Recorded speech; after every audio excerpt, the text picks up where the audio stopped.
how many courses like do you have to take every semester? So Stanford actually works on a quarter system. So we have 4 quarters in a year instead of 2 semesters. Right. Okay. And grad students typically have to take uh, 2 to 3 courses every quarter till Mm-hmm. they finish their course requirements. And after that, it would just be research credits for the rest of their study. Right. So is it compulsory to do some projects in these quarters? For a master's student, it typically only involves coursework, unless they are actually working with a faculty member as an RA. Mm. Then they would have to also take some research credits and get some research work done. But for PhD students, these credits would be a combination of research and courses.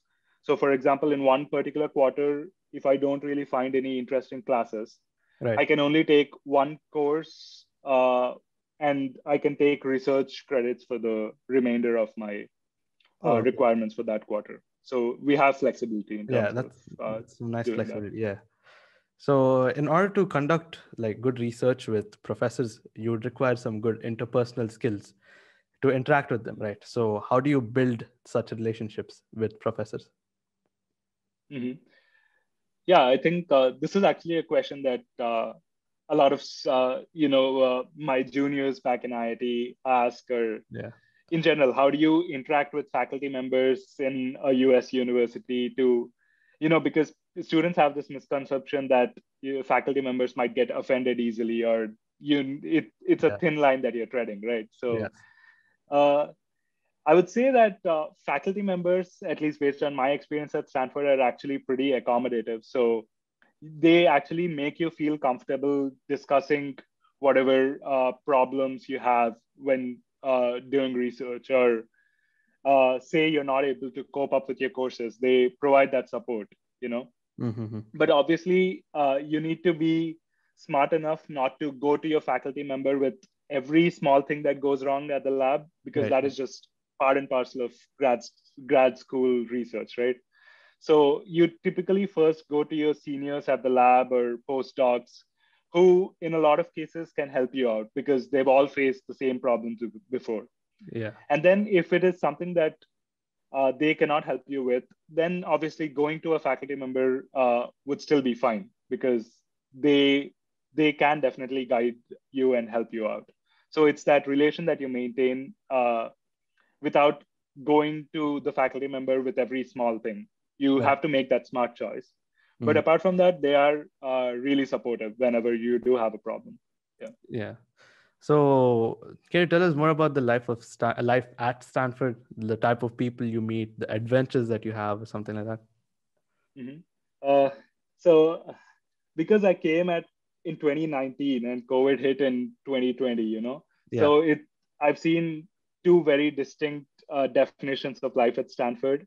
Uh-huh. So in my first quarter here, when I got here, it was actually really fun. So Stanford has a lot of student groups. They organize events.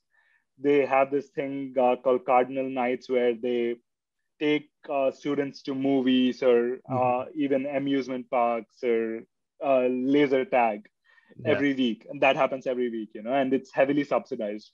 So there you get to meet other Stanford students, have fun, and just chill out during the weekend after a hectic week. So there's that balance that you can always find by participating in events, meeting new people, Hmm. and apart from just your courses and research. After COVID, initially it was a period of complete shutdown of all activities. I Yeah. just had to stay home, and my work is mostly experimental. Hmm. Okay. So I Yeah. couldn't even go to the lab. Right. So that was a little uh, difficult to cope with initially, but then you get used to it, and restrictions started easing up. I could go back into the lab on few days. I had to reserve my shifts in advance. But the social life part of Stanford definitely takes a hit during the pandemic, and it is getting better now that the restrictions are easing up, but it's still not the same. You Yeah. can't just meet a bus full of people and go on a random trip to an amusement park. Yeah, So but still, it sounds so fun, to be honest. Yeah. So yeah, you're living a good life, man. So yeah. Now coming to maybe finance stuff, because money saved is money earned and money managed is money multiplied. mhm. So do you invest in stocks or crypto? I actually recently started investing in stocks. So I've set aside like an amount that I'm comfortable with, and I'm just figuring it out. I'm still learning how to best go about that. But I haven't invested in crypto yet. That is something I haven't done yet. Right. But maybe that's just my risk appetite currently, or it would need more close. It would need a closer observation, right? Crypto, because it's pretty volatile. So Yeah. yeah. Yeah. So do you also have any like side hustles or skills or jobs, that earn you money on the side? Uh, I wish, because F1, I'm on an F1 visa. I'm an international Right. student in the US. So Right. technically, I'm not allowed to have a side business that earns me. Oh, I can't have a second source of income apart from my research assistantship or whatever I earn from my work, you know? right. So yeah, that kind of restricts. Yeah. So, what are your future plans after attaining your PhD? Do you plan to be a professor someday, or you want to, how do you plan to do it? Yeah, how do you imagine your life after PhD? Yeah, so I'm not totally opposed to the idea of getting into academia, being a professor, but uh, as of now, I do want to explore opportunities in the industry. Hmm. That is something I haven't really gotten uh, a chance to explore so far. I've pretty much always worked in research labs at universities or even at Stanford or back in IIT, but I haven't actually seen how research and development teams in industries look like. Right. Okay. So that is something I am inclined to. Or the other option that also seems very enticing is joining one of the national labs in the US, because they work on really cool stuff, and they have a lot of funding. So you just get to do science for the sake of science, not worrying about there being sponsors for a specific line of Yeah. work. Yeah. Yeah. So that also seems very fascinating to me. Right. Okay. So, what was one hurdle in your life that you think you should have overcome?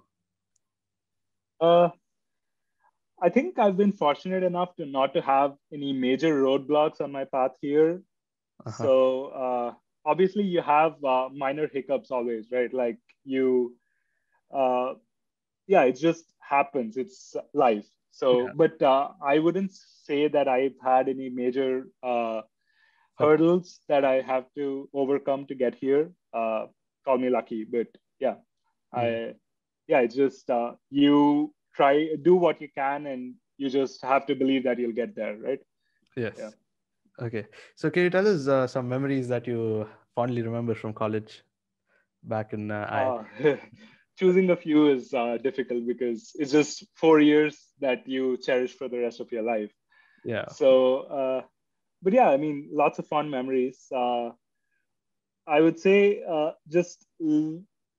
that's the last time where you don't have any actual responsibility in life. After that, Mhm. you think you're still a student in grad school, but the responsibilities pile up, right? You're living alone in a different country. You have to live on a salary. You have to save up. You have to make progress on your research. Like there are things to worry about. But BTech is the last time where you don't really have to worry about a lot. Right. You just there's the scope of stuff that you are responsible for is pretty limited. So being having that sort of freedom without any worries was really nice, and living together in your friends, going through IIT life in general, it was all really nice. Yeah. Yeah. So, how does a productive day in your life look like?